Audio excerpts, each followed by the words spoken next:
Perhatian, konten ini mengandung konsep esensi ilahiyah yang membutuhkan aspek pemahaman mendalam, yang kemungkinan hanya dapat diakses dengan keterbukaan hati dan pikiran, untuk mencapai tingkat pencerahan dan kesadaran yang lebih tinggi.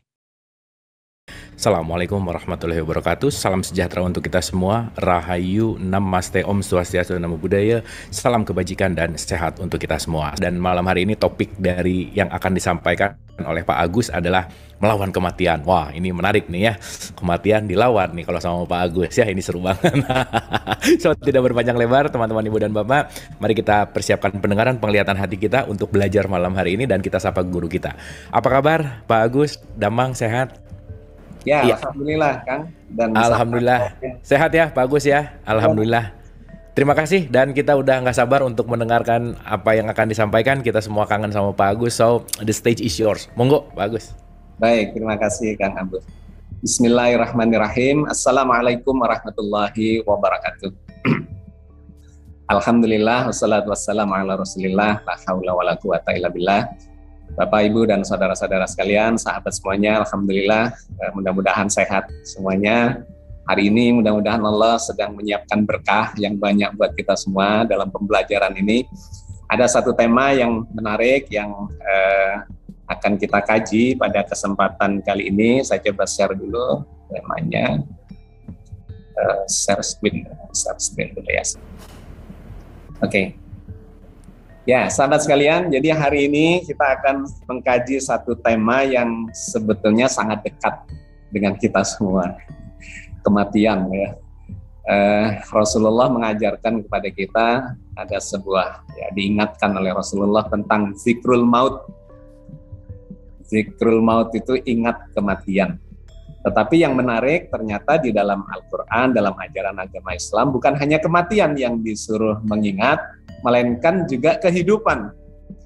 Nah, kita akan melihat sisi yang jarang di-expose gitu ya, dikaji, yaitu melawan kematian. Biasanya yang dikaji adalah menyiapkan kematian. Seakan-akan hidup kita ini ya sudah pokoknya ending kematian. Iya sih, endingnya kematian, tetapi ternyata Al-Quran juga mengajarkan bagaimana kita memanage kehidupan dan termasuk melawan datangnya kematian itu.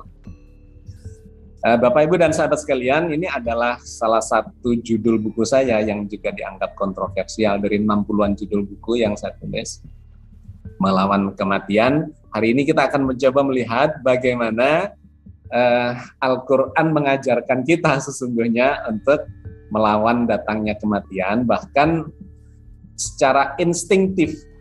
Sebetulnya Allah itu sudah memberikan bekal ya kepada setiap manusia, bahkan setiap yang hidup itu untuk melawan datangnya kematian. Kenapa? Ya karena Allah menciptakan kehidupan. Karena Allah menciptakan kehidupan, maka Allah memberikan insting supaya kita hidupnya ini bisa bertahan. Nah, kalau kita lihat dalam realitas ya, pada anak-anak misalnya, pada seorang bayi pun ya, kita melihat Allah itu sudah memberikan bekal untuk melawan datangnya kematian, untuk mempertahankan hidupnya. Misalnya ya, yang banyak yang ada di sekitar kita, batuk itu sebetulnya adalah bagian dari bekal kepada anak-anak bayi ya, ketika kesedak misalnya, dia batuk-batuk untuk mempertahankan kehidupan. Jadi itu adalah secara instinktif Allah memberikan itu. Bersin itu berarti ada barang yang dianggap asing oleh saluran pernafasan kita kemudian dikeluarkan. Atau mekanisme motorik, menghindari sesuatu yang berbahaya. Ketika kesakitan kita segera menarik diri ya. Atau pada anak kecil pun menghindar, menarik diri, lari dan sebagainya. Motorik menghindari sesuatu yang menyakitkan atau membahayakan. Bahkan anak kecil itu kalau kita cemplungkan di air misalnya, dia bisa mengapung, dia bisa berenang, ya, berusaha untuk tidak tenggelam. Jadi itu adalah bagian dari apa yang dibekalkan, insting yang dibekalkan Allah kepada setiap manusia, bahkan sejak bayi. pada orang dewasa, selain mekanisme bawaan sejak kecil itu, orang dewasa kemudian memiliki rasa takut untuk menghadapi kematian. Jadi kalau ditanya nih kepada Anda, hidup apa mati? Pasti maunya hidup lah, enggak milih mati gitu, kecuali yang mungkin ya sedang yang udah pengen cepat-cepat ya Pak Agus ya. Gitu ya. Jadi ketika menghadapi bahaya dan seterusnya, kemudian ada pilihan, maka kita memilih untuk menyelamatkan kehidupan. Di dalam mekanisme bawah sadar kita, misalnya di dalam bidang di medis ya, di kedokteran ada istilah lawan atau lari gitu ya. Jadi ketika kita menghadapi bahaya, itu pilihannya lawan, kalau nggak bisa melawan, lari. Itu adalah insting bagi apa yang dimiliki oleh makhluk hidup. Dan kemudian berusaha untuk berusia panjang. Jadi kalau ditanya, Kang Abu mau usia berapa nih? Gitu ya. 40, 50, 60, 70 gitu ya. Milihnya ada yang panjang terus. Meskipun entahlah nanti kualitasnya seperti apa. Tapi ada insting itu, ada feeling itu. Oke ya, jadi Bapak dan Ibu sekalian, Allah telah membekali kita semua dengan insting itu sejak bayi bahkan sampai dewasa, bahkan menjelang kematian pun, ketika sakit, ya parah dan sebagainya, itu selalu yang diusahakan adalah melawan datangnya kematian itu. Nah di Al-Quran sendiri ternyata perintah untuk memelihara kehidupan itu sedemikian kuatnya gitu ya. Ada di dalam surat Al-Maidah ayat 32 misalnya. Waman ahyaha faka'annama ahyan nasa jami'an. Dan barang siapa memelihara kehidupan seorang manusia, maka seolah-olah dia telah memelihara kehidupan manusia seluruhnya. Jadi tersirat semangat Al-Quran itu adalah memelihara, menyelamatkan, melawan kerusakan, ya, melawan termasuk kerusakan dalam arti ini kematian, bahkan penuaan itu loh dilawan.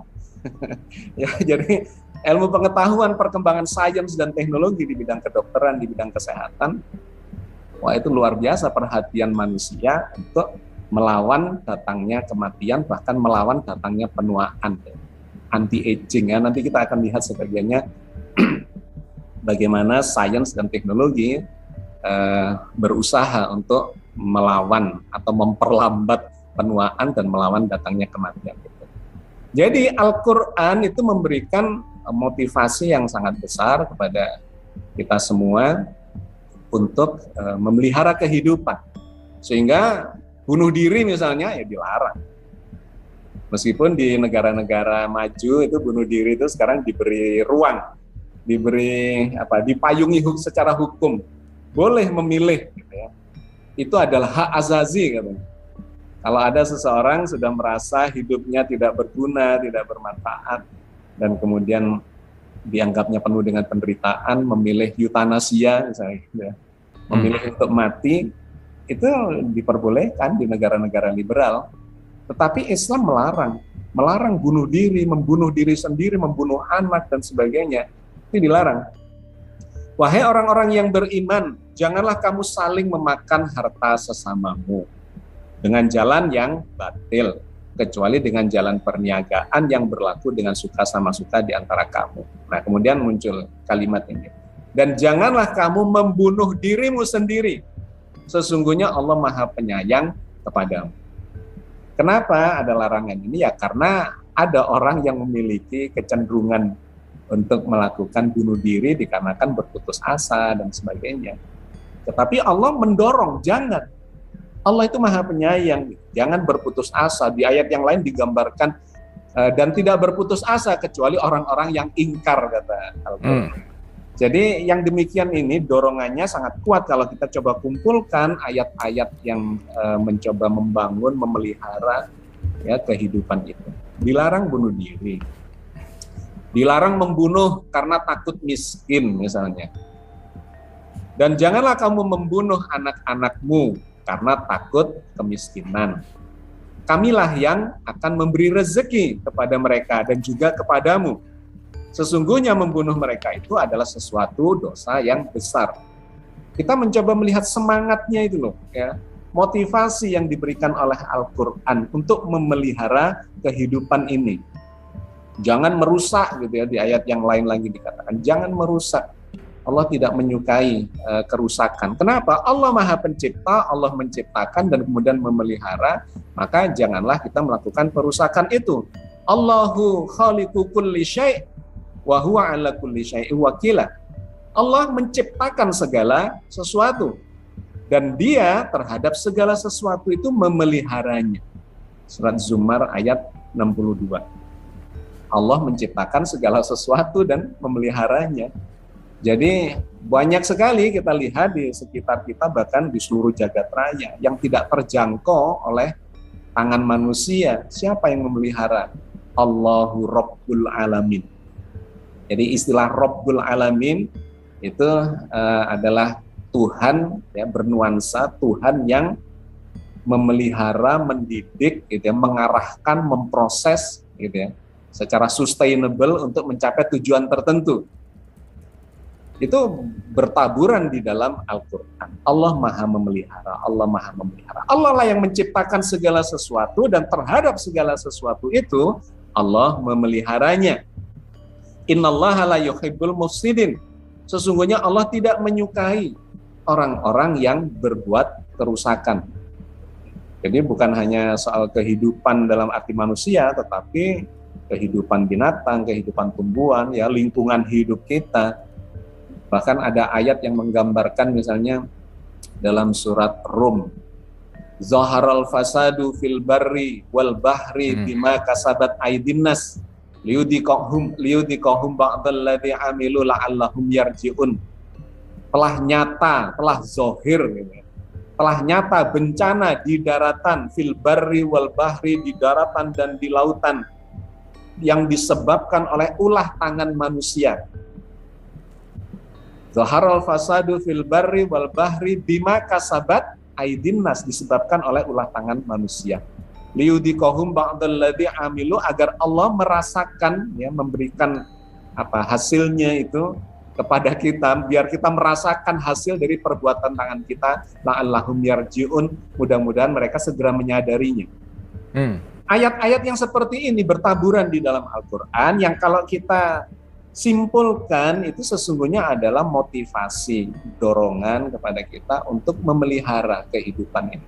Bahwa kehidupan ini bukan untuk mati gitu. Bahwa endingnya mati, iya gitu. Kullu nafsin dha'iqatul maut. Tetapi kehidupan ini adalah sesuatu yang harus dipelihara, dimanfaatkan dan memberi manfaat, sehingga kata Al-Qur'an, Nabi itu wa ma arsalnaka illa rahmatan lil alamin, dan tidak diutus kalian atau engkau, ya Nabi, dan kemudian kita semua, illa rahmatan lil alamin, kecuali untuk memberi rahmat bagi semesta alam. Menariknya kalimatnya itu bukan rahmatan lil muslimin misalnya, rahmat hanya untuk umat Islam misalnya gitu ya, atau rahmatan lil mukminin, rahmat hanya untuk orang beriman, atau rahmatan lil muttaqin, hanya untuk orang bertakwa. Enggak, kalimatnya itu rahmatan lil alamin. Itu kan luar biasa. Universal banget gitu pelajaran di dalam Islam itu. Seorang muslim itu visi misinya itu adalah membuat kemaslahatan, membuat kemanfaatan, rahmat, ya. Rahmat itu ya secara umum bisa disebut kasih sayang, kepedulian, dan semangat untuk memelihara kehidupan itu. Jadi kalau ada seorang muslim kemudian dia merusak, ya dia nggak ngerti visi misinya sendiri. Kalau ada seseorang mengaku dirinya muslim, tetapi di lingkungan hidupnya kacau karena dia nggak ngerti visi misi dari keberagamaan dia. Di keluarga bikin masalah, gitu ya, di tetangga bikin masalah, di masyarakat bikin masalah, di tempat kerja bikin masalah, di mana-mana dia mengaku Islam, tapi bikin masalah di mana-mana. Dia nggak ngerti visi misi keislamannya sendiri. Wa ma arsalnaka illa rahmatan lil alamin. Kalimatnya itu ngunci. Dan tidak kami utus engkau Muhammad dan seluruh umatmu kecuali, nah gitu. Jadi nggak ada pilihan kecuali untuk memberikan rahmat. Oke ya, jadi saya dengan mengutip ayat-ayat ini ingin memberikan gambaran bahwa Al-Quran itu memberikan motivasi yang luar biasa kepada kita semua untuk memelihara kehidupan. Di satu sisi didorong itu, tetapi di sisi lain kemudian diingatkan, kadang-kadang ada yang berlebihan juga, ingin hidup 1000 tahun lagi. Tanya, digambarkan di ayat ini, dan sungguh kamu akan mendapati mereka manusia yang paling serakah pada kehidupan dunia. Bahkan dibandingkan orang-orang yang musyrik.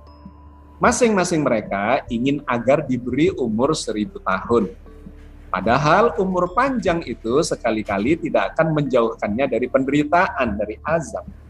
Allah Maha mengetahui apa yang mereka kerjakan. Misalnya Kang Abu nih, atau sahabat yang lain, misalnya Mbak Ancanawati, misalnya gitu ya, ditanya, mau hidup 1000 tahun? Geleng Mbak Ancanawati. Kenapa? Iya, kata Al-Quran, jangan dikira enak hidup 1000 tahun itu. Hidup 70 sudah mulai bermasalah, gitu. 80 semakin bermasalah, sendi-sendinya mulai melemah, otot-ototnya, paru-parunya, nafasnya, jantungnya, livernya, ginjalnya. 100 tahun sudah begitu sulitnya hidup ini, ya, maksimal berapa sekarang? 125, 130. Lebih dari itu, Masya Allah, susahnya bukan main hidup ini. Tetapi di dalam jiwa setiap orang itu ada keinginan untuk hidup selama-lamanya itu. Nah, jadi Al-Quran itu kan moderat ya. Jadi disebut umat Islam itu sesungguhnya adalah umat yang umatan wasaton. Umatan wasaton itu umat yang moderat, yang pertengahan. Nggak ekstrim kiri, nggak ekstrim kanan, begitu seharusnya. Jadi kalau ada seorang muslim itu ekstrim kanan, ekstrim kiri, dia nggak ngerti sifat karakter dari agama ini. Jangankan yang ya, ideologi dan sebagainya, lu beribadah itu lo nggak boleh berlebih-lebihan di dalam Islam itu. Iya. Makan nggak boleh berlebihan, ya kehidupan apapun, termasuk beribadah itu loh dilarang berlebih-lebihan. Ada kan itu kisah sahabat yang pingin sholat terus gitu, sama Nabi ditegur, sholat terus nggak pakai tidur dan sebagainya, waktunya habis untuk sholat saja. Kata Nabi, aku ini loh Nabi, aku ini Rasul. Ya sholat, ya dagang, ya ngurusi politik, yang ngurusi anak, keluarga, yang ngurusi gitu. Ada yang pingin berpuasa terus. Nabi mengatakan, loh aku ini loh Tuhan, aku ini loh Rasul, aku ini Nabi, aku ya berpuasa, aku ya berbuka, gitu. Ya, pokoknya agama ini tidak boleh berlebih-lebih. Termasuk dalam makan dan minum misalnya. Kulu wasrobu wala tusrifu. Allah tidak menyukai orang-orang yang berlebihan. Jadi begitu ya, dalam segala hal kita harus mengambil posisi yang tidak berlebih-lebihan. Ekstrim kanan salah, ekstrim kiri salah. Jadi semuanya harus diterima sebagai atau dalam keseimbangan. Allah telah menentukan memang kematian itu tidak bisa dihindari. Iya, gitu ya. Kami telah menentukan kematian di antara kamu, dan kami sekali-kali tidak akan dapat dikalahkan. Surat Al-Waqiah ayat 60. Allah menentukan yang hidup pasti mati. Nggak ada yang tidak mati. Gitu ya. Ada di ayat yang berbeda, dikatakan kepada Nabi Muhammad, aku tidak pernah menciptakan manusia sebelum kamu Muhammad, orang yang hidup abadi. Gitu. Apakah kalau kamu mati, gitu ya, mereka menghendaki kehidupan yang abadi? Intinya ingin dikatakan bahwa ya semua yang hidup pasti mati, dan itu inherent. Allah sudah menetapkan di dalam desain penciptaan kita. Pada saat Allah menciptakan setiap yang hidup termasuk kita, di dalam spesifikasi desainnya itu sudah ditetapkan lifetime atau lifespan-nya. Jadi ibaratnya pabrik menciptakan misalnya saklar lampu, itu sudah ada desainnya, 10.000 kali klik dia pasti rusak. Nah, gitu. Jadi kalau dihemat-hemat gitu ya 10.000 kali klik bisa 10 tahun, tapi kalau dipakai ini ya setahun mungkin atau lebih dari itu bisa sudah rusak. Tubuh manusia itu memiliki lifespan itu. ada durasinya. Jantung kita itu memiliki lifespan.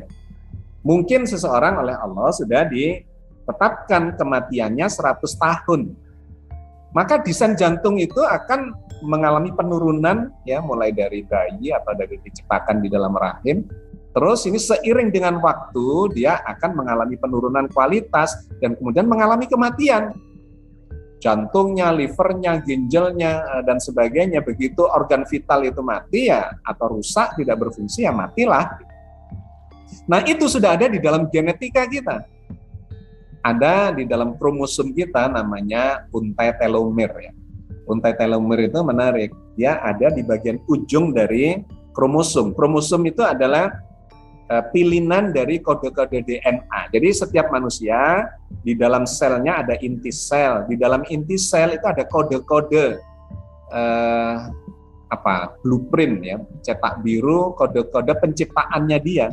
Rambutnya hitam, keriting misalnya, atau lurus, matanya biru atau coklat atau hitam, kulitnya, tangannya 2, kakinya 2, kepalanya bulat dan seterusnya. Itu desainnya, ya, spesifikasi desainnya ditetapkan oleh Allah, dimasukkan di dalam inti sel itu, sehingga ketika sel itu berkembang biak, membelah, dia akan membentuk mengarah menjadi kepala, menjadi tangan. Pada saat penciptaan di dalam rahim misalnya ya, sel telur dibuai oleh spermatozoa, kemudian menjadi 1, dia membelah jadi 2, jadi 4, jadi 8, 16, 32, 64 dan seterusnya. Nah, membentuk kepala, membentuk tangan, membentuk kaki, membentuk saraf dan sebagainya. Itu sudah ada desain penciptaan itu, blueprint-nya ada di dalam genetika kita. Nah, ada kromosom ya, untai dari genetik itu di ujungnya, ibaratnya tali sepatu itu ada bagian yang mengikat supaya tidak terburai ujung dari tali sepatu.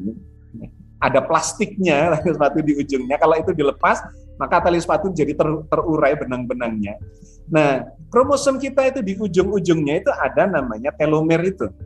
Menariknya, ketika sel itu menua, sel itu kalau dia juga mempertahankan hidupnya, jadi memiliki insting untuk tidak mati, maka dia membelah, meremajakan dirinya, membelah. Setiap membelah menjadi lebih remaja lagi, maka dia mengcopy dan menariknya, untai telomernya itu memendek. Semakin pendek, kalau tinggal 40%, maka apoptosis namanya. Sel itu bunuh diri, sel itu mati. Gitu.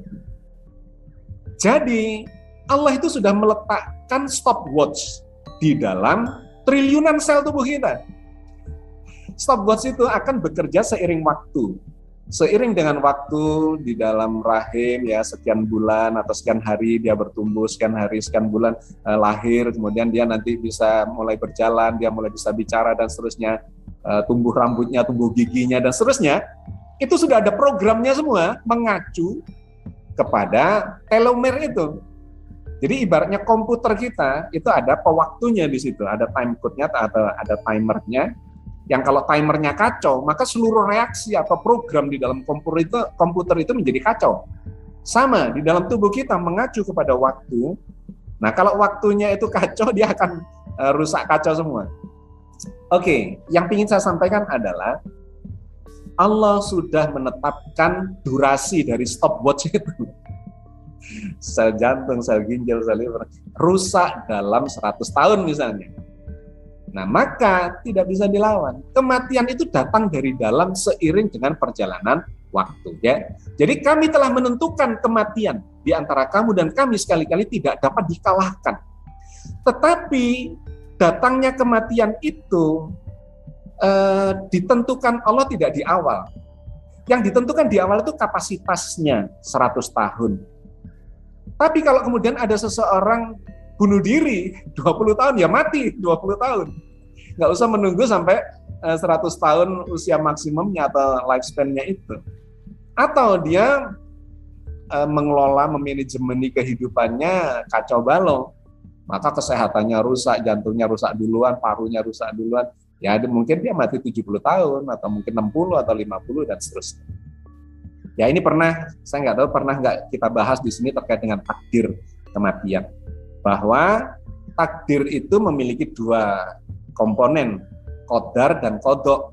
qadar ditetapkan di awal 100 tahun itu, qada itu adalah mengusahai qadar itu.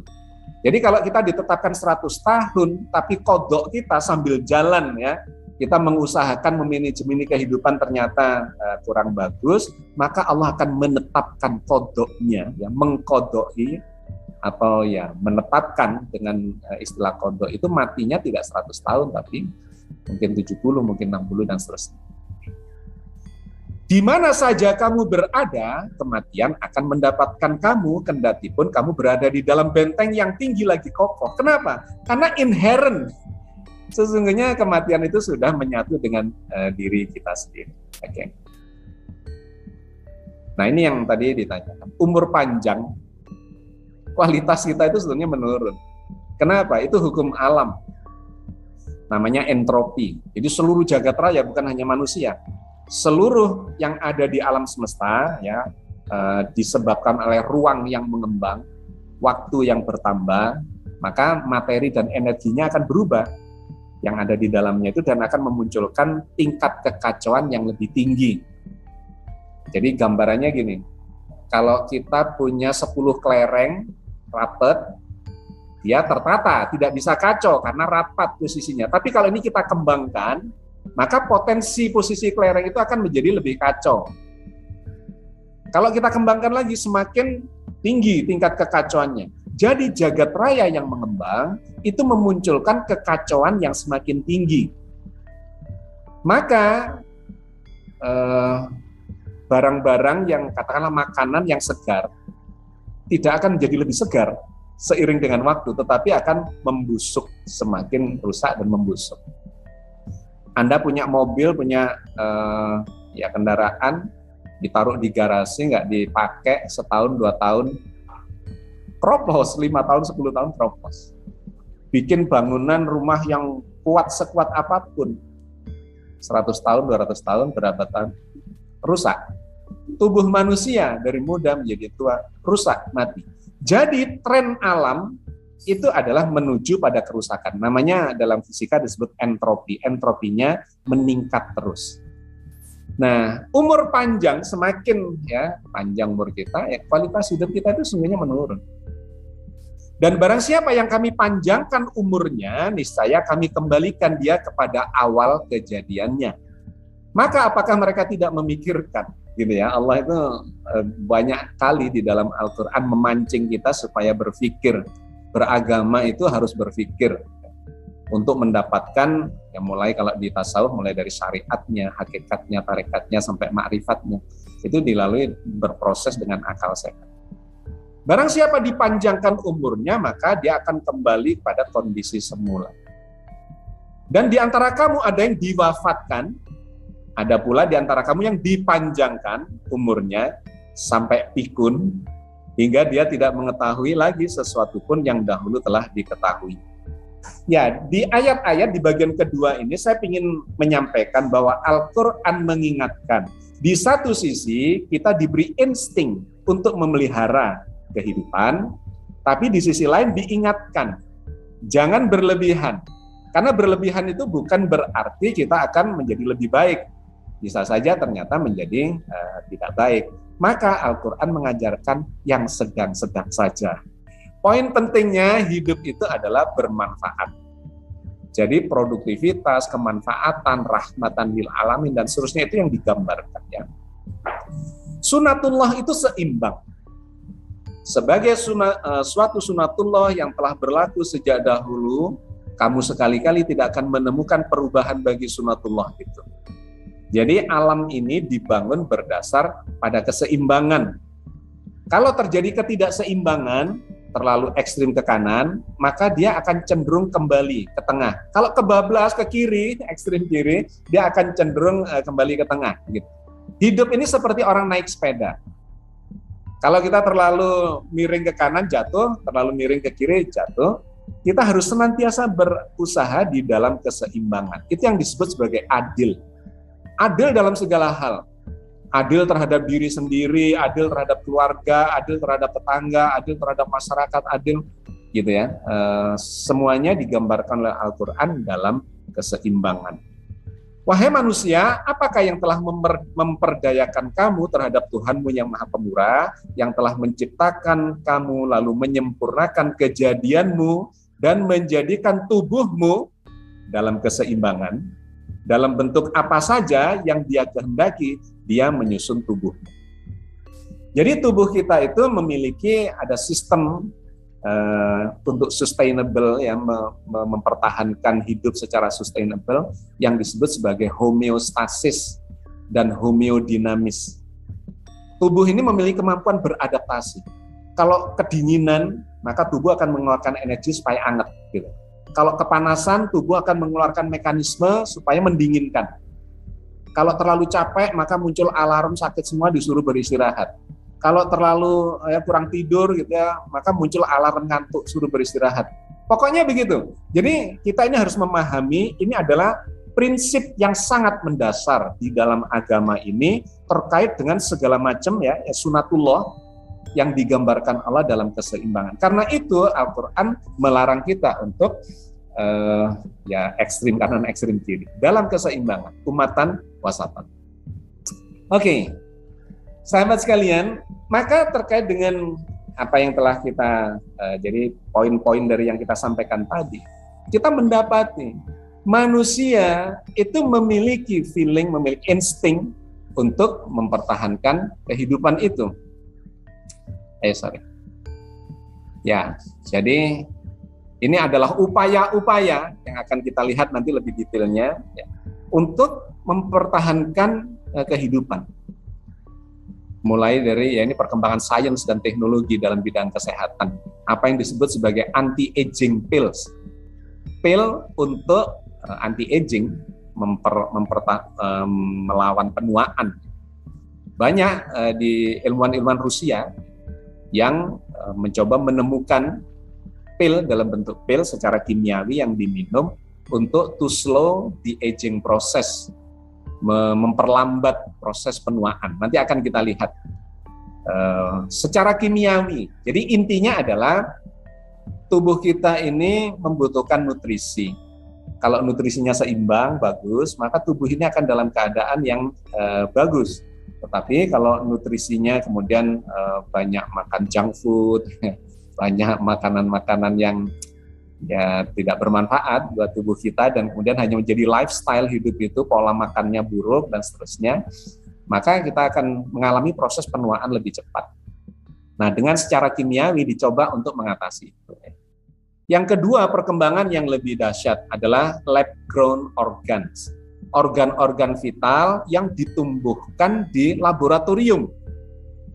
Dalam kenyataannya banyak penyakit-penyakit yang merusak organ-organ vital manusia. Jantungnya rusak, diobati nggak bisa. Kemudian ya harus diganti. Trennya kemudian transplantasi organ. Ini saya menulis ada sebuah buku judulnya Heboh Spare Part Manusia. Jadi ke masa depan mengatasi masalah kesehatan itu akan lebih mengarah kepada ganti spare part, kayak sepeda motor, kayak mobil. Kurang darah, ditambah darah. Jantungnya rusak, diganti jantung. Livernya rusak, ganti liver. Ginjalnya rusak, ganti ginjal. Matanya ganti, gitu ya. Apa saja gitu. Jadi spare part, ada spare part-nya. Nah itu perkembangannya kemudian luar biasa terkait dengan bioengineering. Nanti akan kita lihat perkembangannya.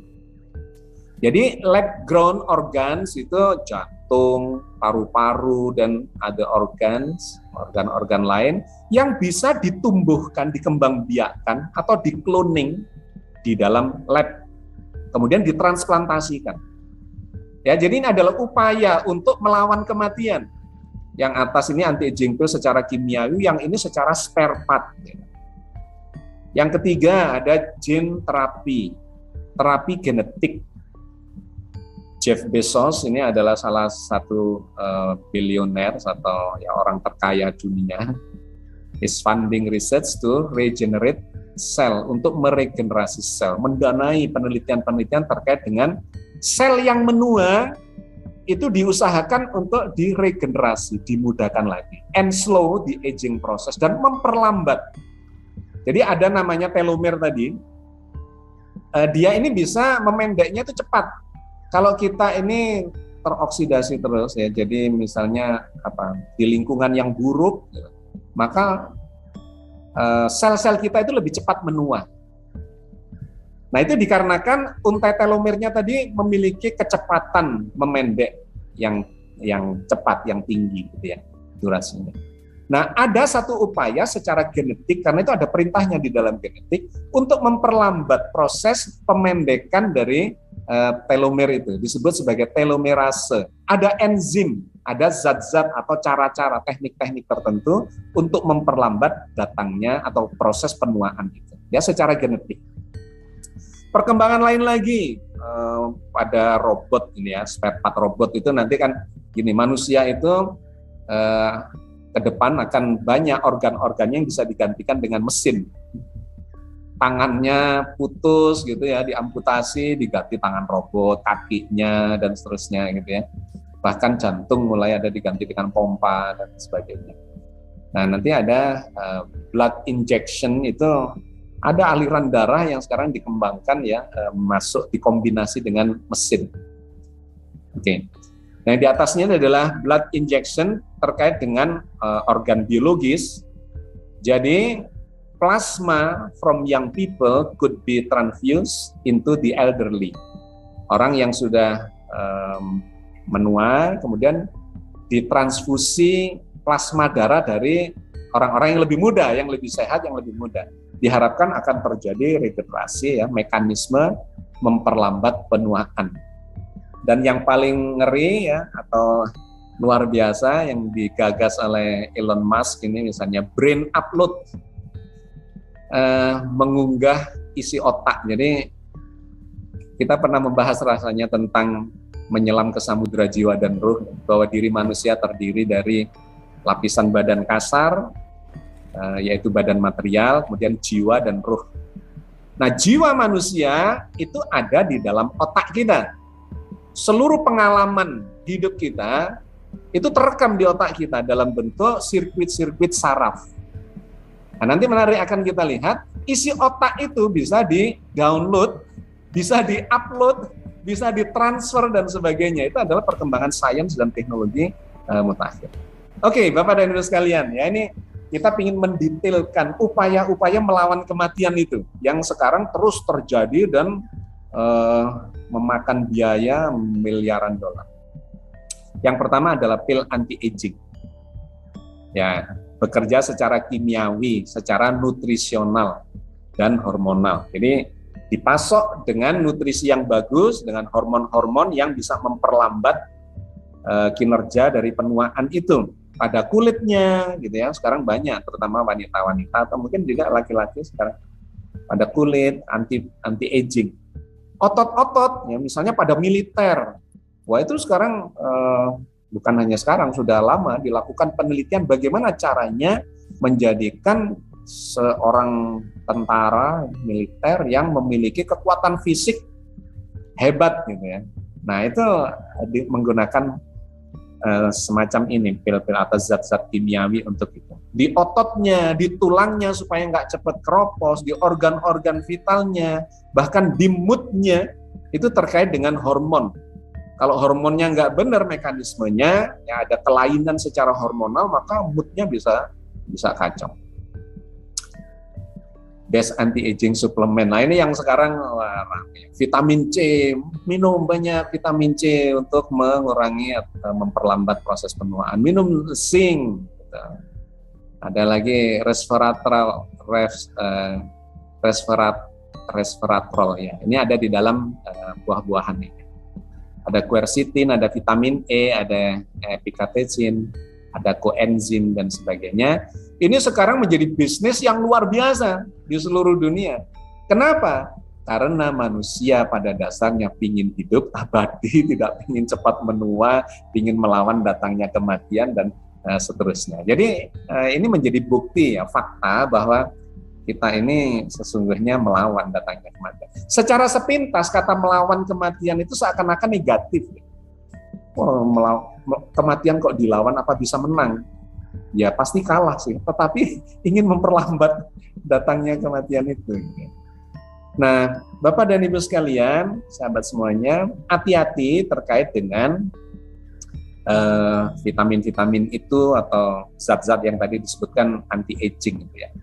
Karena penelitian-penelitian terbaru ini mengingatkan, misalnya vitamin C. Sekarang ini dosisnya kalau Anda lihat yang beredar di lapangan itu semakin tinggi. Awalnya dulu 100 mg, naik 250, naik 500, sekarang 1000. Nah, apakah itu tidak berbahaya? Penelitian yang terbaru mengatakan hati-hati. Dikutip dari Medical News Today, terlalu banyak vitamin C dapat menyebabkan pembentukan batu ginjal, tidak seimbangnya nutrisi hingga taji tulang atau osteosit. Kebanyakan mengonsumsi vitamin C juga dapat merusak efektivitas kemampuan tubuh untuk meningkatkan kolesterol high density lipoprotein atau HDL, ini protein baik, ini bisa ikut rusak pada orang yang menggunakan obat kombinasi niacin simvastatin. Overdosis vitamin C dapat mengakibatkan kelebihan zat besi yang disebabkan meningkatnya kadar besi yang aktif di dalam sel, mengubah ferritin menjadi transfer. Jadi teknis di dalam jurnal-jurnal yang terbaru digambarkan karena selama ini begini, vitamin C itu nanti terbuang, ternyata enggak, kalau berlebihan bisa berbahaya. Bisa meningkatkan jumlah besi untuk dikenali oleh desferoxamin. Terlalu banyak besi bebas juga dapat menyebabkan peroksidasi membran lipid sehingga menimbulkan efek toksik atau keracunan pada jantung dan organ lainnya. Oleh karena itu dianjurkan mengonsumsi vitamin C dosis rendah, yaitu 100 sampai 250 mg per hari. Faktanya hanya dengan mengonsumsi 100 mg vitamin C dapat meningkatkan penyerapan zat besi hingga 67%. Akibatnya vitamin C dapat membantu mengurangi risiko anemia di antara orang-orang yang rentan kekurangan zat besi. Jadi setiap vitamin memiliki dosis harian yang sudah dianjurkan agar dapat memberi manfaat yang maksimal. Jadi maksud saya kita tetap harus kritis. Iyalah anti-aging dan seterusnya, tetapi kita harus paham supaya tidak blunder menjadi masalah. Termasuk menggunakan pil yang bersifat hormonal.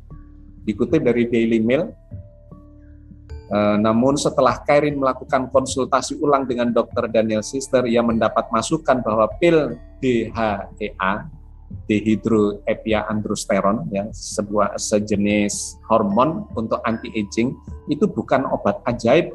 Bila pasien memang membutuhkan, pil tersebut akan bekerja maksimal dan pasien akan mendapat hasil yang diinginkan, tapi jika pasien tidak membutuhkannya, efek samping obat bisa mengerikan. Ini adalah produk hormonal serius dan bukan sesuatu yang dianggap enteng. Studi menunjukkan kelebihan dosis DHEA berisiko membuat orang merasa lelah, kewalahan, suasana hati menurun, libido memburuk, dan sebagainya. Jadi, sahabat sekalian, maksud saya, kembali kita harus berada di umatan wasaton, ya, di tengah, hati-hati. Ekstrim kanan, ekstrim kiri, ada batasan-batasan tertentu yang harus kita perhatikan supaya tidak kontraproduktif. Satu tentang pil anti-aging. Yang kedua, lab grown organ. Ada tren organ-organ itu sekarang dibikin buatan di laboratorium untuk menggantikan organ-organ yang rusak. Nah, jadi jantung dibikin di lab sekarang ini. Awalnya kerusakan organ diganti secara transplantasi organ asli dari pendonor.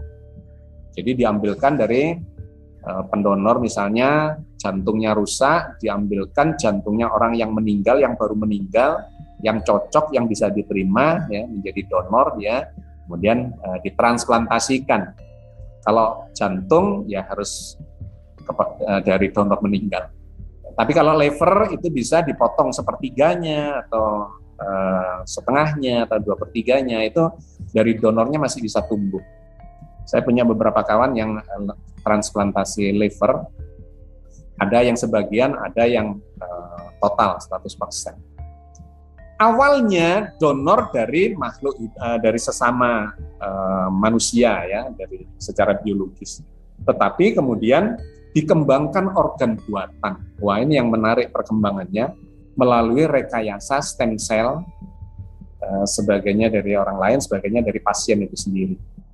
Nah, kita melihat sejumlah kasus misalnya. Ini kalau transplantasi organ konvensional ya, ini diambilkanlah dari pendonor dan tidak boleh lebih dari sekian jam ya dimasukkan di pendingin begitu. Ada yang jantung misalnya tidak boleh lebih dari 6 jam. Nah, liver ada ya, diambil dari pendonornya kemudian dibawa dan ditransplantasikan. Yang bisa didonasikan sekarang semakin banyak, mata, paru, ya, liver, ginjal, jantung dan sebagainya. Oke. Nah, tetapi yang berikutnya ini adalah organ buatan. Jadi ini dikembangkan di lab nih. Bikin jantung, bikin liver, bikin ginjal, ya. Bahkan ada digambarkan bikin telinga, bikin ini bahkan digambarkan adalah jaringan otak. Tetapi ini pesimistik yang otak ini karena sampai sekarang organ yang tidak bisa ditransplant itu adalah otak. Kenapa? Karena kompleks sekali. Juluran saraf-sarafnya itu kompleks sekali. Kalau kemudian dipotong, ya, dipindahkan itu nyambungnya susah. Dan di situ terdapat karakter manusia itu di dalam otak itu. Kalau otaknya ini ditransplant atau bisa misalnya bisa ditransplant, maka jiwanya ikut pindah ke badan yang lain karena jiwanya ada di otak itu. Ya, organ buatan ini luar biasa. Nah, yang sudah terbukti ada beberapa ya, terjadi misalnya reparasi trachea dengan teknik stem cell. Ada ini saya ambilkan kejadian tahun 2008 ketika awal-awalnya ya, penggunaan teknik stem cell berhasil memperbaiki, mereparasi organ dalam yang vital, yaitu pada diri seorang wanita ini namanya Claudia Castillo. Dia menerima transplantasi saluran nafas ya namanya trachea ini digambarkan di sebelah sini karena kena TBC kemudian mengalami kerusakan pada pipa atau jalur nafas ini. Nah, apa yang dilakukan? Ini diganti tracheanya itu windpipe-nya itu saluran nafasnya itu dari pendonor. Cuma biasanya donor atau organ donor itu bisa ditolak ya, kecenderungannya bisa ditolak oleh tubuh karena dianggap benda asing dan kemudian gagal ya. Itu banyak sekali terjadi. Untuk mengatasi kegagalan itu apa yang dilakukan dengan teknik stem cell itu? Diambillah, dipotonglah trachea atau saluran nafas dari pendonor yang meninggal memang kecelakaan. Kemudian pembungkusnya, jaringan pembungkus dari trachea itu kan ada tulangnya, ada lapisan pembungkusnya ya. Lapisan pembungkusnya itu dirontokkan, dicuci istilahnya, tinggal kerangkanya. Kemudian diambilkanlah sel, stem cell dari si pasien ini, dari Claudia itu sendiri, dibiakkan di laboratorium, digunakan untuk membungkus saluran nafas itu, trachea itu. Jadi ditumbuhkan dan ternyata berhasil. Akhirnya pipa nafas atau saluran nafas itu terbungkus oleh jaringan tisu yang membungkusnya dan berasal dari Claudia sendiri. Maka ketika itu dipasangkan ke tubuh Claudia atau ke saluran nafas ke tracheanya Claudia, itu berhasil tidak mengalami penolakan. Nah, ini di gambar sebelah kanan. Jadi ini adalah perkembangan yang luar biasa dan kemudian sampai sekarang semakin dahsyat perkembangannya, berbagai macam organ tubuh manusia mulai dibikin ya, bisa dibikin di laboratorium atau dibikin di makhluk hidup, di babi gitu ya, di monyet, di pokoknya binatang-binatang mamalia yang mendekati genetiknya, mendekati DNA-nya, mendekati manusia. Itu dikembangkan di dalam tubuh itu.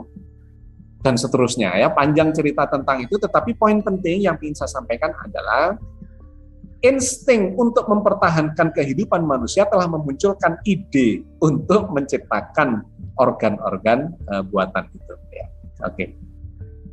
Yang ketiga, terapi genetik. Yang ketiga adalah terapi genetik. Jadi tadi sudah saya sampaikan bahwa di dalam sel kita itu terdapat kode-kode genetika yang memerintahkan seluruh proses di dalam tubuh kita. Itu perintahnya ada di dalam gen itu. Nah, penyakit-penyakit itu sekarang semakin bisa dideteksi ternyata memang ujung-ujungnya ya di gen kita, perintahnya salah gitu. Bukan hanya penyakit keturunan, ternyata berbagai macam penyakit yang semula dikira itu ada di dalam organ itu masalahnya, ternyata itu ujung-ujungnya ada kesalahan perintah atau kelainan perintah dari dalam genetiknya. Sehingga muncullah ilmu gene terapi ini, terapi genetik ini. Apa yang dilakukan? Satu, mengganti gen penyebab sakit itu dengan salinan gen yang sehat. Jadi ada kode-kodenya. Itu ada ACGT namanya, kode-kode molekulernya itu. A itu adenin, C itu sitosin, timin, dan guanin. Itu membentuk kayak kode-kode misalnya huruf ya, A, B, C, D, E. Itu kan A ketemu B, ketemu U menjadi abu. Nah, misalnya begitu. Jadi ada makna yang menjadi perintah untuk memerintahkan mekanisme di dalam tubuh seseorang.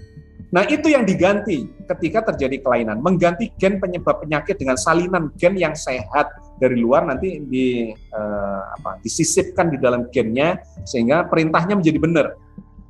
Atau menonaktifkan gen penyebab penyakit yang tidak berfungsi dengan baik. Dinonaktifkan saja karena ini perintahnya udah kacau gitu ya, dinonaktifkan. Atau yang ketiga, memperkenalkan gen baru, memodifikasi ke dalam tubuh untuk membantu mengobati penyakit. Jadi ini adalah bagian dari termasuk proses penuaan. Itu banyak yang berharap memanipulasi mekanisme telomer tadi, memendeknya itu jangan kecepatan gitu ya, sehingga usianya bisa panjang dan tubuhnya tidak cepat menua. Jadi ini luar biasa perkembangannya. Ini adalah gambaran dari gen yang disuntikkan, dititipkan di virus ya. Ada virus sebagai medianya yang kemudian disisipi dengan gen untuk perbaikan itu. Kemudian gen yang dititipkan di virus itu dikombinasikan, diinteraksikan dengan sel yang diambil dari tubuh orang itu, stem cell. Kemudian stem cell itu dimasukkan ke dalam tubuh orang itu dan kemudian terjadi perbaikan. Ya, ini menjadi proses yang sekarang ini banyak digandrungi di negara-negara maju dan di Indonesia sudah berkembang cukup baik. Nah, ada dua cara di sini digambarkan secara direct, virus yang sudah disisipi kode-kode genetika yang baik itu langsung dimasukkan ke target organnya, misalnya levernya mengalami masalah, kemudian dilihat genetiknya mengalami perubahan di bagian ini, diperbaiki di luar, ya. Gennya itu disisipkan ke virus, virusnya dimasukkan, maka virus itu akan memiliki gen yang bisa memperbaiki kerusakan genetik dari liver itu atau organ yang lain. Kemudian yang kedua ini secara tidak langsung, virusnya tidak dimasukkan langsung tapi dikombinasikan dengan stem cell dulu. Setelah stem cellnya berubah menjadi baik, stem cellnya yang disuntikkan ke dalam orang yang sakit atau si pasien itu dan kemudian terjadi perbaikan. Jadi luar biasa perkembangan sains dan teknologi terkait dengan proses memperbaiki sistem kesehatan. Nah, yang keempat yang luar biasa berikutnya adalah brain uploading. Brain itu otak kita mengandung jiwa kita, berisi jiwa kita. Nah, semua karakter itu tersimpan di dalam otak kita. Jadi setiap kita melakukan atau memiliki sebuah pengalaman itu yang di-challenge-kan ke kita secara berulang-ulang akan mengubah sistem atau sirkuit saraf.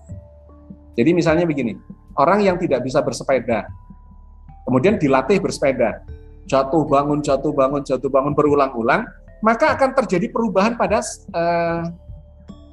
susunan sarafnya yang bertanggung jawab terhadap motorik itu. Itu menarik cerita tentang itu neuroscience ya terkait dengan namanya brain plasticity. Otak kita memiliki kemampuan plastisitas beradaptasi terhadap tantangan yang diberikan kepadanya. Kalau dilatihkan keseimbangan itu, maka akan tumbuh sel-sel saraf terkait dengan keseimbangan dan kemudian membentuk sirkuit. Nah, terekamlah skill itu di dalam otak kita.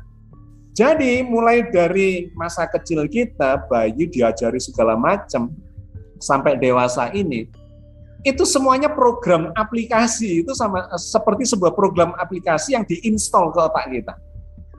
Ini isinya adalah program-program atau skill kehidupan kita, itu ada di otak kita. Nah, ke depan karena itu adalah software, maka bisa di-download, bisa di-upload gitu ya. Perkembangannya sudah sangat luar biasa. Dikarenakan otak kita itu memang mirip dengan sebuah chip. Isinya adalah sinyal-sinyal listrik dan informasi ya, kode-kode informasi yang ada di dalam otak itu, dan sekarang bisa dipetakan menggunakan alat namanya EEG, elektroencephalograph, di mana otak kita itu memancar-mancarkan gelombang dan bisa ditangkap dengan elektrode. Ada namanya alat namanya BCI, Brain Computer Interface, yang menjadi interface antara otak kita dengan komputer, menerjemahkan sinyal-sinyal otak kita ke dalam komputer dan kemudian diterjemahkan oleh komputer itu menjadi sebuah gerakan motorik misalnya. Maka kita ini bisa mematikan lampu, ya, menyalakan kompor atau membuka pintu yang semuanya elektronik misalnya atau elektrik hanya dengan pikiran, dengan menggunakan alat itu. Jadi sekarang sudah ke sana, termasuk orang-orang yang lumpuh, kemudian dikasih kursi roda, dia bisa menggerakkan kursi rodanya untuk bergerak maju, mundur, kanan, kiri, ada lengan robotnya dan seterusnya hanya dengan pikiran. Dikarenakan memang otak kita memancar-mancarkan gelombang elektromagnetik, sinyal-sinyal yang ada informasinya. Nah, itu bisa diterjemahkan. Oke, dan itu kemudian bisa di-download, bisa di-upload. Nah, ide yang luar biasa ya, karena ini akan memindahkan seluruh isi jiwa seseorang itu kepada, kalau tidak kepada manusia yang hidup lainnya, ya kepada robot. Jadi ke depan itu ide ini mengarah kepada robot yang setengah manusia. Ada seseorang yang pingin dia secara badannya sudah nggak mampu bertahan hidup, tetapi pingin jiwanya tetap abadi katanya, di-download lah jiwanya itu dipindahkan ke robot, karena robot sekarang dan ke masa depan akan menjadi sangat canggih ya, semakin mirip dengan manusia, apalagi kemudian di-downloadkan dari jiwa seseorang, maka seluruh kebiasaannya, karakternya, akhlaknya ya, sifat-sifat dan segala macamnya itu akan bisa di-download, dipindahkan kepada robot ini. Maka gesturnya, mimiknya, mimik wajahnya, cara ngomongnya, apa segala macam itu mirip dengan orang tersebut yang di-download jiwanya. Oke, Bapak Ibu dan sahabat sekalian, saya kira inilah yang ingin saya sampaikan ya, terkait dengan bagaimana Al-Quran memberikan gambaran bahwa manusia ini di satu sisi memiliki insting untuk mempertahankan kehidupannya, melawan datangnya kematian, bahkan penuaan pun, tetapi di sisi lain memiliki keterbatasan-keterbatasan. Nah, insting untuk mempertahankan kehidupan dan melawan kematian itu kemudian terekspresi di dalam peradaban ini dalam bentuk yang sesungguhnya sangat dahsyat di sekitar kita. Tetapi ketika disebut melawan kematian, kita kadang masih terkaget-kaget, padahal sesungguhnya setiap kita ini setiap saat adalah melawan datangnya kematian, bahkan datangnya penuaan itu. Nah, apa pesan dari Al-Quran? Demi waktu, manusia itu sesungguhnya dalam kerugian. Kenapa? Karena memang waktu inilah yang menyebabkan kita menua, semuanya menjadi kacau, memburuk, dan kemudian rusak, dan seterusnya. Yang saya sebut sebagai entropi tadi. Tidak bisa menghindar dari itu. Kata Allah, Allah sudah menetapkan setiap manusia pasti akan mengalami kematian. Dan kami tidak bisa dikalahkan. Dimanapun kalian berada, di benteng yang tinggi pun tidak akan bisa menghalangi atau menghindari datangnya kematian itu. Tetapi Allah tetap mendorong kita supaya kehidupan ini dipelihara dan memberikan manfaat yang sebesar-besarnya. Demi waktu, sesungguhnya manusia benar-benar dalam kerugian, terus-menerus semakin memburuk, semakin menua, dan menuju pada kerusakan kematiannya, kecuali orang-orang yang beriman dan mengerjakan amal saleh, dan nasihat menasehati dengan kebenaran, serta nasihat menasehati dengan kesabaran. Poin pentingnya, hidup adalah kualitas. bukan sekedar kuantitas, tetapi kualitas. Itu ada orang usianya panjang, tapi tidak memberikan kemanfaatan yang besar. Tetapi ada orang usianya pendek, memberikan kemanfaatan yang luar biasa. Nah, kita ambil tengah-tengahnya. Kalau bisa umurnya ya panjang, nggak usah panjang-panjang. Tetapi manfaatnya adalah sebesar-besarnya, sehingga Rasulullah mengatakan manusia yang terbaik sesungguhnya adalah manusia yang paling bermanfaat buat sekitarnya. Oke, saya kira begitu sahabat sekalian. Saya kembalikan ke Kang Abdul. Terima kasih. Terima kasih Pak Agus. Wah, ini benar-benar super mind blowing ya yang kita simak ini dengan kemajuan teknologi gitu, dan menariknya ya itu ya, kita ini dinamis gitu, dan yang namanya dinamis ini siap untuk menerima perubahan, perbedaan, dan mengalir terus gitu, terutama dalam konteks kematian itu sendiri gitu. Terima kasih Pak Agus.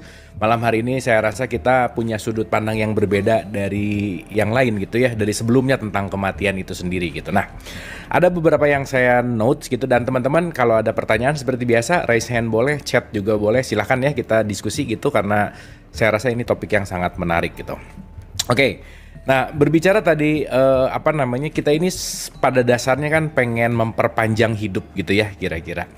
Nah, tadi Pak Agus juga mengatakan bahwa qadar itu adalah ketetapannya, sudah dipastikan, dan qada itu adalah mengusahakannya gitu lah kira-kira. Nah, apakah jika si teknologi ini semakin berkembang gitu ya Pak Agus gitu, berkembang semualah gitu intinya.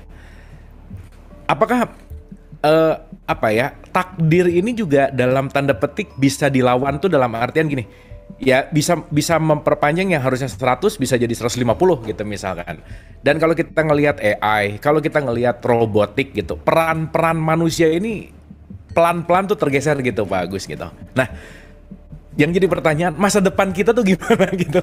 Apakah nanti semuanya akan jadi AI gitu ya? Ya kan sekarang kita bicara tentang teknologi gitu, banyak sekali robot AI yang sudah menggantikan manusia gitu. So, masa depan kita sebagai manusia tuh dalam tanda petik tuh gimana, yang berkaitan sama khalifah itu tuh gimana gitu? Silakan, bagus. Ya, sebetulnya kembali kepada prinsip keseimbangan. Jadi Allah itu sudah menetapkan di dalam sunatullah itu keseimbangan. Sesuatu yang terlalu ekstrim ke kanan itu dengan sendirinya nanti pada batas tertentu dia akan terpental balik lagi gitu. Oke. Kalau dia ke kiri dia akan terpental lagi balik. Karena itu sudah sunatullah, dan kata Allah sunatullah tidak berubah. Jadi kalau kemajuan itu sedemikian hebatnya dan kemudian mengancam manusia sendiri yang akan mengakhiri keterancamannya itu sehingga balik lagi ke tengah. Itu luar biasa, jadi sustainable ya kayak gitu. Termasuk bumi kita ini dirusak model apapun itu ya kemudian memunculkan bencana dan menghancurkan manusia itu sendiri, kemudian bumi itu kembali lagi menjadi remaja kembali kayak gitu. Oke, itu menarik sih Pak Agus. Saya jadi ingat ada salah satu buku yang cerita tentang kehancuran gitu. Di buku ini ada menarik, dan mungkin ini Pak Agus boleh merespon gitu ya. Kalau semua cacing sedunia ini nggak ada sesaat ini, langsung nggak ada semua, sekitar 18 bulan semuanya akan hilang gitu, mati semuanya. Kalau insek gitu, si serangga nggak ada, dalam kurun 4 tahun 5 tahun kita semua akan mati gitu. Karena ya itu tadi, cacing punya urusan tersendiri dengan kehidupan dan seterusnya gitu. Tapi kalau manusia sekarang semua mati, bumi akan baik-baik dan lebih baik gitu bagus.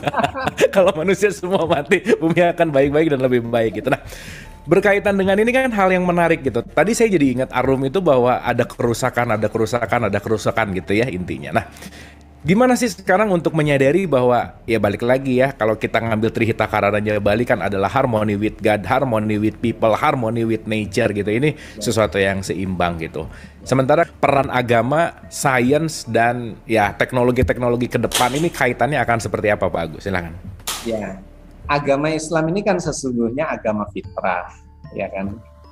Fa'akim wajhaka lid-dini hanifa fitratallahi allati fataran nasa 'alaiha la tabdila li khalqillah dzalika dinul qayyim walakinna aktsaran nasi la ya'lamun. Hadapkanlah wajahmu kepada agama Allah yang fitrah ini, karena Allah menciptakan kalian fitratallahi allati fataran nasa 'alaiha, mengikuti fitrah itu. Jadi kita ini sudah diciptakan mengikuti sebuah fitrah, menjadi koridor rel kehidupan sunatullah yang dalam keseimbangan itu. Nah, agama ini, Pak Hakim wajahaka itu disuruh kita menghadapkan wajah kita ke agama yang fitrah ini. La tabdila li khalqillah dzalika dinul qayyim. Inilah agama yang benar. Karena agama fitrah. Maka orang-orang yang mengikuti tuntunan agama fitrah, dia akan kembali ke fitrah. Kalau ada orang mengikuti agama ini kemudian malah menentang fitrahnya, dia salah. Dia tidak paham agama ini adalah agama fitrah. Misalnya begini gampangannya. Kenapa kita disuruh jujur? Karena jujur itu fitrah.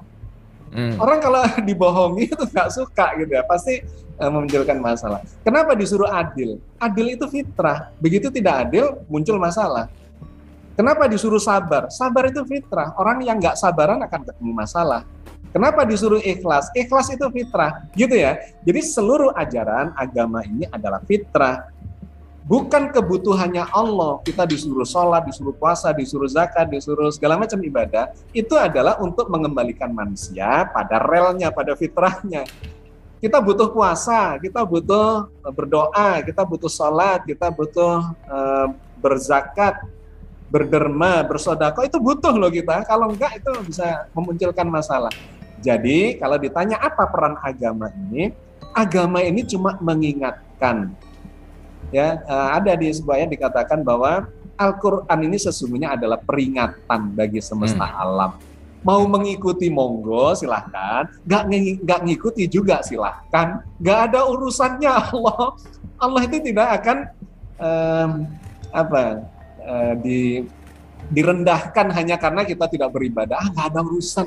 Mau ibadah kek, mau jadi orang jahat kek, mau jadi orang baik, nggak ada urusan, itu akan kembali kepada diri kita sendiri. Nah, Allah mengingatkan, nih loh, kalau kamu mau hidup yang harmoni, segala macam harmoni tadi itu, maka ikutilah ajaran agama. Gitu ya, kalau ditanyakan apa peran dari agama. Oke, Pak Agus, terima kasih. Terima kasih. Kata kuncinya balance ya, Pak Agus. Tenang aja ya. Pokoknya mau gimana pun akan kembali ke umatan wasaton tadi gitu ya. Oke, bagus. Terima kasih. Saya tambahkan lagi. Tadi digambarkan kalau tidak ada cacing, tidak ada insek ini. Tidak selalu begitu. Ada satu progres yang dinamis. Misalnya nih, dulu ada dinosaurus, sekarang enggak, gitu ya. Dulu ada binatang-binatang purba. Tetapi hukum alamnya tetap mengarahkan kepada sebuah keseimbangan dinamis yang bergerak ke masa depan terus. Tidak selalu faktor yang membuat sustainable di masa lalu itu akan tetap ada sekarang. Gitu. Cacing mungkin saja di masa depan akan hilang, digantikan oleh sesuatu yang lain yang fungsinya sesuai dengan kondisi yang ada. Tetapi semuanya akan berada dalam rel keseimbangan itu. Oke, terima kasih. Ini teman kita di YouTube, bagus juga sih komentarnya. Mungkin masa depan kita bukan rahmatan lil alamin lagi, tapi rahmatan lil robotin katanya Pak Agus. Oke, terima kasih Pak Agus. Asik ya, seru ya. Aduh, saya masih pengen banyak nanya nih, catatan banyak banget sebenarnya, tapi ini pertanyaan udah banyak, yang resen juga udah banyak. Oke, ini pertanyaan yang pertama datang dari direct message. Pertanyaan ini menarik tentang jiwa. Jika jiwa ada di otak kita dan kita mati, otak kita dikubur, otak kita rusak, maka jiwa kita apakah ikut rusak, dan bagaimana pertanggungjawaban kelak ketika kita akan kembali ke Allah? Nah, gitu Pak Agus, silakan. Ya, jadi ini saya menulisnya di buku Menyelam ke Samudra Jiwa dan Roh. Bahwa diri manusia, eksistensi manusia itu terdiri dari 3 lapis. Lapis yang paling kasar adalah badan wadah, badan fisik kita. Terdiri dari zat-zat kimiawi, biokimiawi, ada karbon, hidrogen, oksigen, nitrogen, sulfur atau belerang, fosfor, kalsium, dan sebagainya. Ada sekitar 40-an jenis zat-zat yang kemudian disusun oleh Allah menjadi sebuah sistem berdasarkan triliunan sel tubuh kita, membentuk organ, membentuk organisme. Tetapi ini benda mati. Ini benda mati, material. Yang kedua, eksistensi kita lebih halus dari itu adalah badan halus, yang disebut sebagai jiwa. Nah, sesungguhnya jiwa ini adalah fungsi dari badan kasar ini. Kalau di komputer, jiwa itu setara dengan software. Kalau badan kasar kita setara dengan hardware. Jadi kita punya hardware komputer, gadget kita atau komputer kita. Kalau dulu ada Pentium 1, 2, 3, 4, sekarang ada i1, i3, i5, i7. Semakin canggih susunan elektronik ya di dalamnya dan kemampuan prosesornya, tetapi itu benda mati yang tidak berfungsi apa-apa ketika tidak dimasuki program-program software-software aplikasi. Nah, jiwa kita adalah fungsi berupa software yang diinstal berdasar pengalaman yang diberikan, pendidikan yang diberikan kepada kita sejak kecil, diajari jalan, diajari bicara, diajari berbahasa, diajari segala macam, itu masuk sebagai software ke dalam otak kita, menjadi life skill kita. Tetapi sesungguhnya seperti komputer, hardware-nya bagus, software-nya bagus, tapi nggak dicolokkan ke listrik, nggak hidup. Nah, listrik itu adalah potensi yang menghidupkan, itulah ruh pada manusia. Jadi, eksistensi manusia terdiri dari 3 itu, badan kasar, material, badan halus, fungsi, informasi, dan itu kalau dilihat entitasnya dalam bentuk gelombang. Di dalam fisika modern, itu dikenal namanya dualitas, sifat dualitas dari materi dan gelombang. Jadi setiap benda, setiap materi itu juga memiliki energi di dalamnya dan memiliki sifat gelombang. Kalau materi itu kita hancurkan, maka akan keluar energi. Kayu kita bakar menjadi abu, keluar energinya. Gitu ya, badan halusnya keluar. Jadi kalau dianalogikan ke jiwa kita, maka energi itu dalam bentuk gelombang itu adalah badan halus. Tetapi sesungguhnya ini entitas mati dua-duanya, materi maupun energi, badan kasar maupun badan halus itu adalah entitas mati. Yang menghidupkan adalah roh. Oke. Ketika seseorang mengalami kematian, apa yang terjadi? Yang rusak adalah badan kasarnya saja. Jadi kematian itu cuma rusaknya badan kasar. Badan halusnya terlepas. Ada yang menyebut sebagai bioplasmik, ya, badan halus. Ada yang menyebutnya, menggambarkannya sebagai gelombang. Secara dualitas partikel energi atau partikel gelombang tadi, itu gelombang. Nah, gelombang itu karena masih dihidupi oleh ruh, maka jiwa dalam bentuk badan halus, dalam bentuk gelombang itu masih hidup.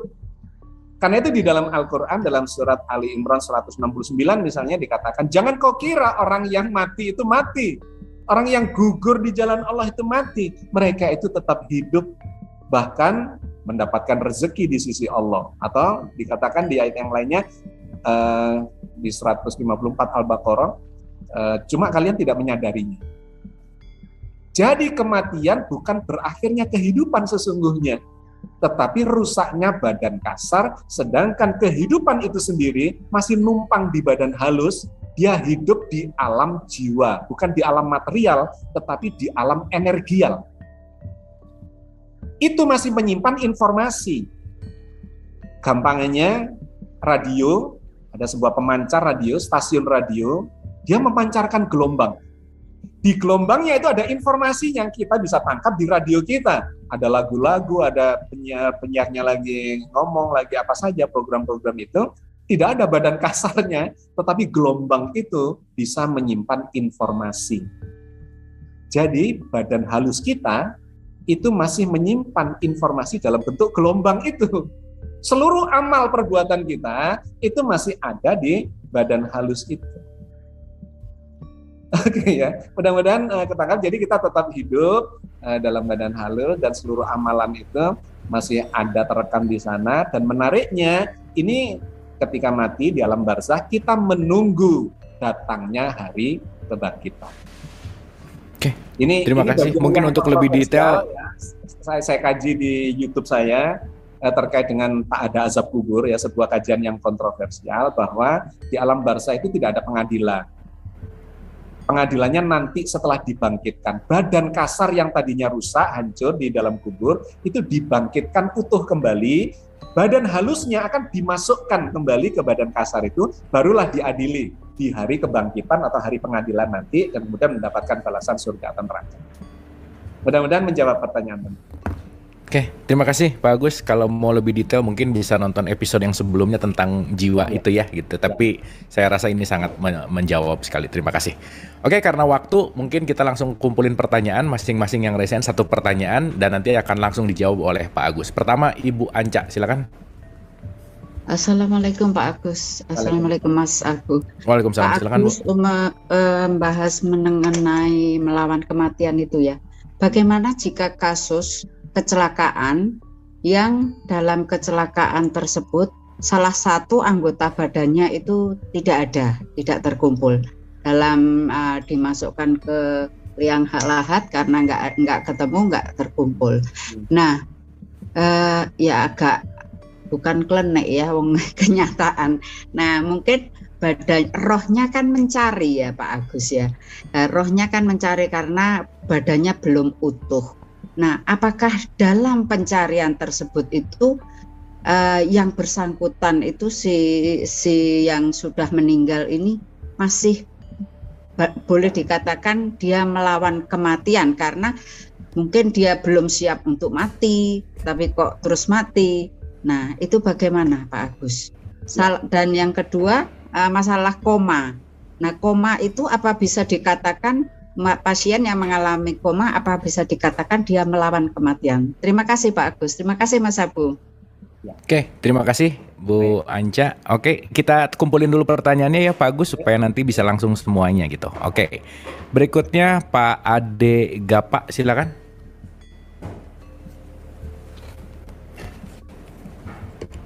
Ya, silakan Pak. Terima kasih. Assalamualaikum Pak Agus. Assalamualaikum Kang Abu. Waalaikumsalam, silakan Pak. Ya, luar biasa topik yang dibicarakan malam ini yaitu melawan kematian. Saya jadi ingat ada dua nama. Satu mungkin Pak Agus tahu juga Richard Feynman. Richard Feynman adalah saintis yang memenangi hadiah Nobel tahun 1965 di bidang kuantum termodinamika kalau nggak salah. Ya. Beliau mengatakan kalau diterjemahkan dalam bahasa Indonesia bahwa tidak ada bukti-bukti ilmiah bahwa kematian itu tidak bisa dihindari. Itu yang pertama. Nama kedua yang saya ingat itu yaitu Raymond Kurzweil. Dia ini juga saintis, inovator dan seorang futuris yang mengklaim bahwa prediksinya ke masa depan itu mencapai akurasi 86% begitulah. Dan beliau ini memprediksi bahwa nanti di tahun 2045 itu teknologi yang berkembang sekarang, misalnya seperti yang tadi dijelaskan Pak Agus mengenai lab ground organ itu, ya. Karena kan tahun 2019 Universitas Tel Aviv itu kan sudah bisa membuat jantung dari sel manusia dengan menggunakan 3D printing gitu. Dan organ-organ lain juga akan bisa dibuatnya. Dan 3D printing ini kan sudah sejak tahun 99 bisa membuat organ manusia yaitu yang disebut bladder atau kandung kemih yang sukses berhasil diimplan ke dalam si pasien gitu. Nah, kemudian juga berkembang yang namanya teknologi nanomedicine, di mana nanti ini kan diprediksi bahwa semua penyakit itu bisa dikalahkan dan sel-sel manusia ini bisa rejuvenate, jadi dibuat tetap muda dan tidak bisa mengikuti yang dibilang aging process begitulah. Oke. Nah, kalau seandainya ini benar-benar terjadi nih ya Pak Agus tahun 2045 nanti, bagaimana teknologi itu mengantarkan manusia untuk menjadi immortal. Jadi kan juga ada quest for immortal.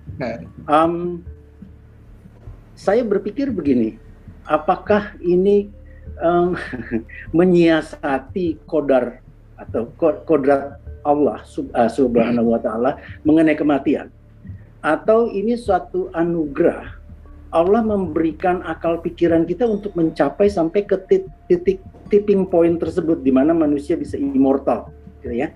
Kalau toh pun nanti terjadi yang tadi Pak Agus sampaikan yaitu entrofi yang mencapai maksimum di mana terjadi kiamat. Dan kalau seandainya para saintis ini benar tentang multiverse, kalau kiamat di universe kita kan bisa pindah ke universe lain melalui wormhole. Gitu. Nanti itu ceritanya di The Doctor Strange 3, Pak. Nanti belum ada filmnya, belum keluar. Iya, oke. Jadi saya melihat bahwa sebetulnya akal manusia ini bisa menyiasati seperti yang disebut dalam tadi ayat apa yang ayat 60 surat, saya lupa suratnya. Sebentar. Ya. Al-Waqiah 60. Bahwa kita tidak bisa melawan gitu. Bagaimana menurut Pak Agus Mustafa? Terima kasih. Wassalamualaikum warahmatullahi wabarakatuh. Waalaikumsalam. Terima kasih Pak Ade. Berikutnya Ibu Tati, silakan. Assalamualaikum Pak Agus. Terima kasih Kang Bu. Halo. Silakan. Ya, Ibu. Ya. Terima kasih. Dari paparan Pak Agus itu ada beberapa upaya manusia dalam melawan kematian ya Pak Agus ya. Hal itu karena ada insting manusia untuk mempertahankan hidup. Jadi bagaimana dengan nasihat Nabi tentang mutu qabla antamutu, bahwa matilah kamu sebelum mati, itu seakan-akan ada paradoks ya Pak Agus ya. Mungkin mohon penjelasannya itu. Terima kasih. Assalamualaikum warahmatullahi wabarakatuh. Waalaikumsalam. Wah, ini menarik juga nih. Tapi jawabannya bisa 5 atau sampai 10 SKS nih, panjang ceritanya. Oke, Pak Agus. Mungkin ini agak susah untuk jawab pendek-pendek, tapi mudah-mudahan ada straight point yang mudah-mudahan juga bisa memberikan enlightenment. Yang pertama dari Ibu Ancat bicara tentang kalau ada orang celaka, tubuhnya nggak lengkap, terus rohnya gimana tuh? Apakah bisa nyari dan seterusnya gitu ya? Dan gimana tuh tentang koma gitu? Silakan, Pak Agus. Ya, sesungguhnya ketika badan itu nyawa sudah terlepas dari badan yang rusak, dia sudah nggak ada urusan lagi dengan badannya itu. Ada yang dibakar, ada yang hilang ininya, termasuk dikremasi ya, dibakar sampai jadi abu, dilarung di laut kan bubar sudah. Ya, nggak ada urusan pada jiwa itu atau nyawa yang sudah masuk ke alam barzah. Itu kalau kita kaji lebih jauh di sana, orang yang sudah masuk ke dimensi yang berbeda itu, dimensi tinggi di alam barzah itu atau dimensi energial, badan energial, dia ini sudah lebih melihat ke depan daripada ke belakang. Orang-orang yang bahagia ditampakkan surga ya, istilah Al-Quran, dan orang-orang yang celaka ditampakkan neraka. Masa lalu dunia itu remeh-temeh, nggak ada. Kalau cuma hilang kakinya, cuma hilang atau bahkan dibakar jadi abu dan seterusnya itu, dia sudah nggak ngurusi itu. Dia lebih ketakutan atau lebih terpesona oleh kebahagiaan yang ditampakkan di dalam kehidupan alam barzakh. Gitu ya, itu jawaban ringkasnya kira-kira begitu, sehingga dia tidak lagi melakukan pencarian. Yang kedua, terkait dengan koma. Ya, koma itu berarti belum titik, gitu ya. Belum titik, belum meninggal, belum mati, tetapi dia dalam suatu fase yang mungkin vegetatif atau ya tidak bisa merespon. Itu ada levelnya. Ada namanya Glasgow Coma Skill, skala koma. Itu ada ini angkanya berapa? 1 sampai 15. Kalau angkanya 15 dia masih sadar penuh gitu ya. Tapi kalau semakin turun, angkanya 1 itu koma, betulan sudah nggak responsif. Gitu. Nah, yang menarik dalam fakta-fakta medis, orang yang dikira koma dan tidak memiliki kesadaran itu, meskipun ditepuk-tepuk, disakiti, disuntik, ditusuk jarum, dia nggak bereaksi, tetapi kita tidak pernah mengetahui apakah kesadarannya itu betul-betul sudah tidak bisa berinteraksi. Karena beberapa kasus ternyata ketika kita ngegosip tentang dia yang sakit itu di dekat dia, itu ada yang melelehkan air mata, misalnya gitu ya. Jadi kita tidak tahu persis, belum ada ukuran untuk mengetahui badan yang kelihatan koma, yang belum titik gitu, apakah kesadarannya juga sama sekali tidak berinteraksi dengan kehidupan di luarnya. Nah, ya ini kemudian banyak kasusnya, ada yang kemudian bisa balik lagi, sehat lagi, tetapi ada yang kemudian tidak mampu bertahan. Saya beberapa kali diundang oleh ada keluarga yang pingin memutuskan gitu ya, kondisi orang tuanya sudah koma dan membutuhkan bantuan peralatan, pakai ventilator ya, alat bantu nafas, kemudian jantungnya juga. Dan ya saya bilang kalau dalam kondisi yang sudah seperti itu, sesungguhnya kan mekanisme kehidupan itu adalah ketika dia bisa mandiri. Tapi ketika semuanya sudah dibantu, jantungnya dibantu, nafasnya dibantu, semua dibantu, apa enggak malah kasihan? Dia dipaksa, badan yang sudah tidak mampu itu dipaksa dengan peralatan. Nah, kita tidak bisa memprediksi kesadarannya, perasaannya seperti apa. Bahwa apakah itu bagian dari melawan kematian? Ya, upaya-upaya yang dilakukan untuk menyelamatkan orang yang koma itulah melawan kematian. Tapi koma itu sendiri adalah bagian yang tidak mampu dikendalikan, dikontrol oleh tubuh si pasien itu sendiri. Nah, koma, apakah dia bisa bertahan? Kalau bertahan ya dia mungkin bisa kembali hidup atau tetap begitu. Ada yang sampai bertahun-tahun koma itu, tapi kemudian bisa sadar kembali, tetapi ada yang tidak. Saya kira itu untuk pertanyaan yang pertama. Oke, terima kasih Pak Agus. Pertanyaan yang kedua dari Pak Ade tadi, gimana tuh tentang immortal, Pak Agus? For the next human, tentang immortal itu gimana gitu? Silakan. Tadi disebutkan Richard Feynman itu mengatakan bahwa tidak ada bukti bisa bahwa kematian itu bisa dihalangi. Apa enggak sebaliknya, bukti-bukti yang ada di sekitar kita sepanjang ribuan tahun itu adalah bukti bahwa kematian itu tidak bisa dihalangi datangnya. Ternyata pada ujungnya tetap saja mengalami kematian. Memang ada harapan-harapan orang ya dengan perkembangan sains dan teknologi itu untuk memperpanjang masa hidup itu. Tetapi hukum alam yang menunjukkan bahwa entropi mengikat kita semua. Meningkatnya entropi itu mengikat semuanya bertambah memburuk. Nah, mekanisme telomer yang kemudian dicoba diatasi dengan telomerase itu sendiri ternyata tidak sesederhana itu, sangat kompleks gitu ya. Jadi ada mekanisme saling mempengaruhi di antara kode-kode genetika di dalam gen kita itu, ketika diubah sebagian, terutama terkait dengan too slow aging proses itu berpengaruh pada hal-hal yang lain, mempengaruhi kualitas atau mekanisme homeostasisnya itu. Jadi sampai sekarang memang belum ya kalau dalam bahasa sains belum diketemukan, karena dalam bahasa sains itu harus selalu berpikiran positif bahwa semuanya ke depan akan bisa diatasi. Tetapi saya termasuk yang meyakini, ya, sama-sama meyakini ini. Di satu sisi kalangan ilmuwan meyakini, memprediksi, meramalkan bahwa akan terjadi immortality. Tetapi saya mengambil sebaliknya, atau setidak-tidaknya di tengah-tengah. Akan bisa dikembangkan, entah sampai di mana, tetapi tidak akan pernah bisa melawan datangnya kematian. Itu seperti dinaskan oleh Al-Quran. Karena sangat jelas, Al-Quran mengatakan tidak akan bisa dikalahkan. Dimanapun kalian, ini ketika waktunya kematian itu sudah datang, maka tidak akan bisa melawan. Nah, sama-sama berkeyakinan, tetapi saya lebih memilih untuk meyakini apa yang dinaskan oleh Al-Quran, tanpa harus mengabaikan bahwa perkembangan sains dan teknologi itu akan bisa berkembang terus, tetapi ada satu batas keseimbangan di mana itu akan menjadi titik balik, karena itu akan melakukan justru merusak ketika itu melewati batas itu. Saya kira secara umum itu yang menjadi keyakinan saya. Oke, terima kasih, dan mungkin ini terakhir Pak Agus tentang mati sebelum mati gitu. Silakan Pak Agus. Oh iya, itu sebetulnya kan bermakna filosofis ya, bahwa janganlah ini mati sebelum mati itu ingin membatasi keinginan yang tidak ada habisnya lah gitu ya. Manusia ini janganlah tadi yang disebut serakah tadi, ingin hidup 1000 tahun dan sebagainya. Seakan-akan ingin hidup itu selama-lamanya. Tapi Nabi ngajarin enggak lah, pasti datang kematian. Kalau bisa kita ini sudah tidak dikendalikan lagi oleh hawa nafsu. Ya, itulah kira-kira gambaran tentang mati sebelum mati.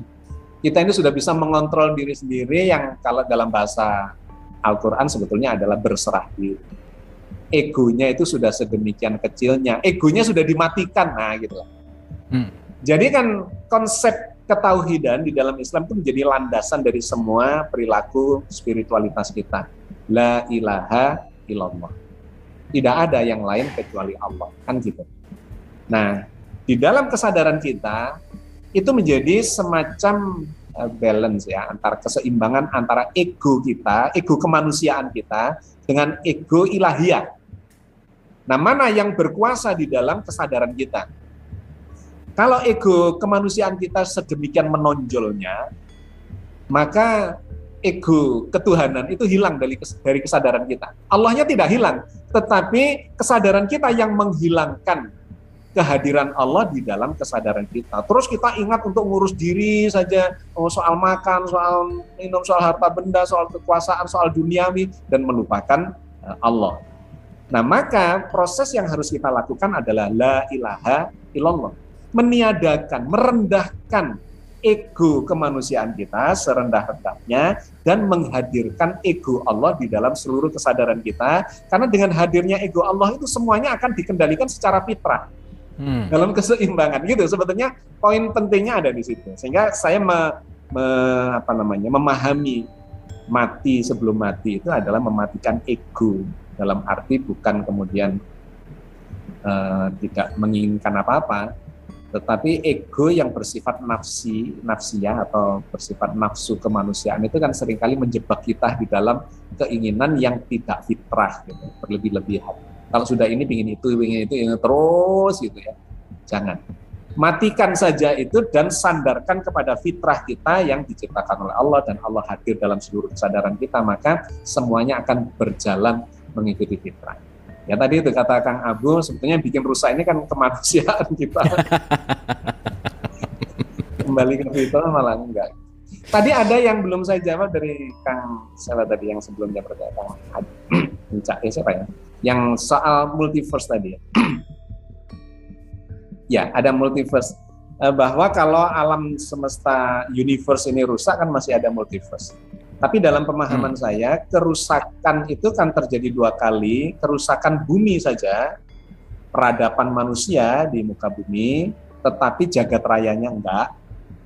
Nah, yang kedua adalah kerusakan seluruh jagat raya termasuk multiverse-nya. Jadi kalau di dalam Al-Quran itu digambarkan multiverse itu sebagai sab'a as-samawat, langit yang tujuh lapis, atau secara dimensional disebut berdimensi 11 gitu ya, 10 dimensi ruang dan 1 dimensi waktu, yang itu seperti lembaran-lembaran kertas, dan kemudian Allah menggambarkan dalam surat Al-Anbiya 104 itu, Allah akan menggulung langit seluruhnya, multiverse yang 7 langit itu seperti menggulung lembaran-lembaran kertas. Karena lapisan-lapisan dimensi itu seperti kalau digambarkan seperti lembaran-lembaran kertas yang kemudian digulung bersamaan, itu yang disebut sebagai kiamat kubro, kiamat besar. Berbeda dengan kiamat sugro, kiamat kecil itu cuma kiamatnya planet bumi.